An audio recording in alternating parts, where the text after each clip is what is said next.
Ya, oke, halo teman-teman. Balik lagi di channel Raga Trade Story. Pada video kali ini, saya mau bahas lagi nih saham yang masih jadi favorit semua orang di bursa saham Indonesia, itu saham Bumi ya. Nah, by the way, disclaimer on dulu. Ini bukan ajakan jual beli. Saya hanya menyampaikan pandangan, pendapat, dan juga informasi yang saya tahu mengenai saham yang sedang dibahas ya. Oke, eh kita lihat dulu cara daily time frame. Biasa secara teknik analisis, Bumi itu masih uptrend banget. Dia berada di atas EMA 21, 34 dan 55-nya ya. Gerakannya itu masih sangat uptrend sekali. Nah, ini kita bisa lihat pergerakannya masih sangat uptrend, dan kemarin saya sempat ada analisa juga ya dikit ya di time frame yang lebih kecil ya.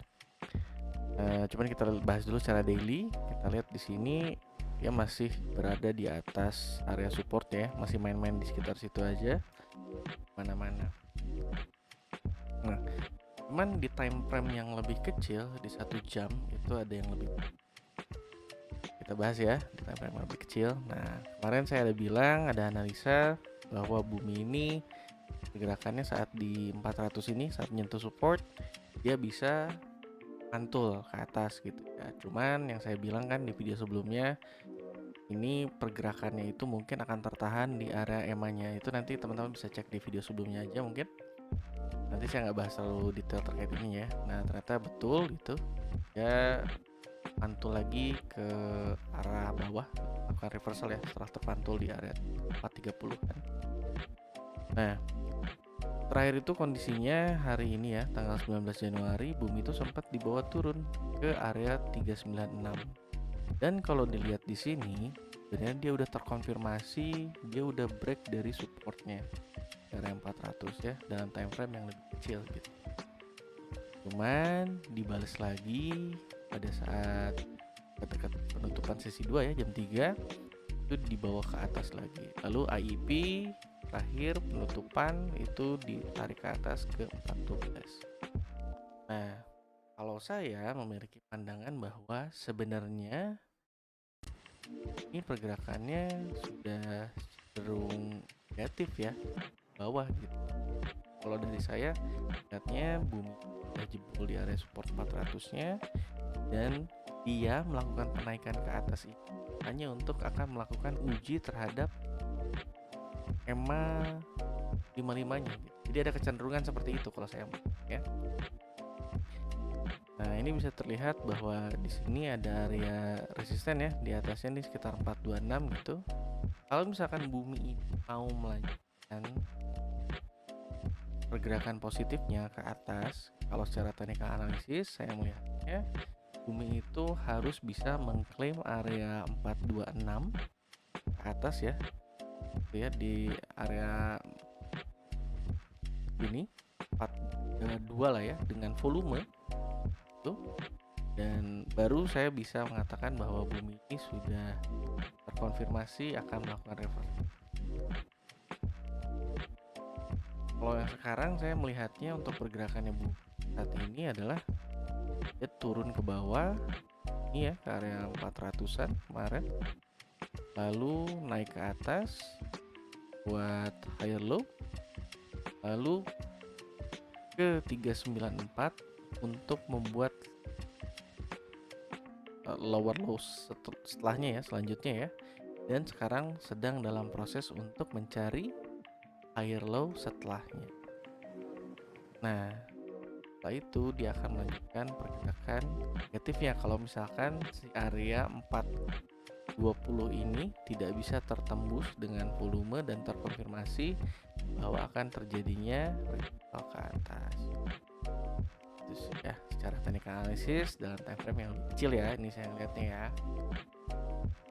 Karena nih kalau misalkan teman-teman berpendapat bahwa masih bisa naik kok, bisa nanti ke 468 dengan apapun, yang nggak masalah gitu. Kan pandangan teman-teman ya. Nah, ini saya berbagi pandangan saya. Kalau saya melihatnya dari sisi risk and reward, kalau misalkan masuk di area sekarang, nah ini potensi risk and rewardnya udah nggak menarik. Kenapa? Karena kalau kita masuk sekarang, saya melihatnya potensinya bahwa rewardnya itu akan tipis sekali ya, dan area cut loss-nya juga agak jauh ke bawah. Nah, akan lebih bijaksana bagi saya kalau misalkan saya menunggu ada pergerakan yang positif setelah dia membuat gerakan seperti ini ya. Nah, ini naik ke atas menembus dengan volume, lalu ada pullback mungkin, baru untuk melanjutkan pergerakannya ke area 460-an atau 470 ya, sekitar situ. Nah, ini kalau misalnya dilihat ini risk and rewardnya yang sekarang ya, yang kemungkinan terjadi gitu ya, itu tuh 0,84. Jadi ya sekitar 1:1 kurang gitu. Jadi saya pikir risk and rewardnya udah gak menarik. Dan tetapi kalau misalkan saya bisa menaruh gitu ya, posisi entry-nya di atas dimana dia sudah break lalu ada pullback gitu, nah saya bisa meminimalisir resikonya gitu dan memaksimalkan profitnya. Di risk and rewardnya jauh lebih besar. Walaupun ini harus ditaruh di bawah gitu, nah saya pikir risk and rewardnya masih lebih make sense ya daripada yang tadi. Lebih baik kalau dari saya, pandangan adalah tunggu adanya konfirmasi break dari resisten sebelumnya yang ada di sini nih nanti. Lalu setelah itu baru kita melakukan entry, karena kita berharap bahwa dia bisa melanjutkan pergerakan positifnya ke area 440. Nah, itu ya secara teknik dan trading plan-nya berarti. Terus gimana nih? Sekarang kita lihat di broker summary-nya sedikit ya. Secara hari ini AK akumulasi ya paling banyak, lalu disusul oleh MG seperti biasa. Duet maut nih, BK ada nih ngekor di belakang. AK mengakumulasi sebesar 3,9 juta lot, MG 2,6 dengan average masing-masing di area 399 dan 402. Sedikit ini ya, nggak beda jauh tapi ya sekitar 400 ya. Dan ini distribusi yang paling banyak dilakukan oleh blok EU dan nilai 107 miliar, 4,4 juta lot. Kita lihat kalau misalkan per hari Kamis kemarin itu gimana posisi AK, BK, YU. Ini kan AK ada di posisinya sebelah kanan sebagai seller gitu. Sedangkan yang di sini yang mengumpulkan ya kalau dilihat ada XL ya, XC di sini. Oh, SQ ada di sebelah seller. Ya menarik juga. Tetapi intinya adalah AK yang tadi mengumpulkan pada hari ini ya, itu masih jualan pada hari Kamis kemarin tanggal 15 Januari.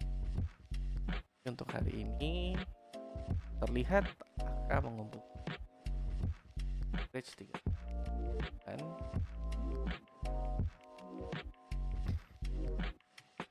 nah, kalau dari saya memandang gerakan bumi saat ini itu masih belum terkonfirmasi dia adanya ya, saya masih belum berani untuk melakukan entry. Apa yang akan saya lakukan adalah wait and see. Saya akan menunggu apabila dia sudah ke atas, lalu menunggu back, baru nanti mungkin saya akan mendapatkan risk and reward yang lebih menarik tentunya ya. Tapi kalau misalkan di sini posisinya sekarang, saya agak rancu. Karena apa? Karena ya rewardnya gak ini ya, agak beresiko karena risk and rewardnya itu tadi bahkan kalau dihitung-hitung bisa kurang dari 1:1 ya. Ya let's say dia bisa tembus lah ke area ininya ya, area resisten di 428 gitu, bisa nyentuh ke sini, bukan nembus ya, nyentuh gitu. Tetap aja risk and rewardnya itu 1:1. Sedangkan yang di atasnya ini risk and rewardnya itu 1:1.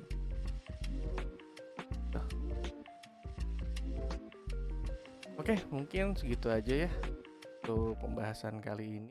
Lihat aja. Dan kalau misalnya teman-teman suka dengan pembahasan video kali ini, lupa like dan subscribe dan juga share ya ke teman-temannya. Mudah-mudahan video ini membantu teman-teman yang sedang melakukan trading di bursa saham Indonesia. Lagi saya ucapkan terima kasih. Sampai ketemu video selanjutnya. Bye bye.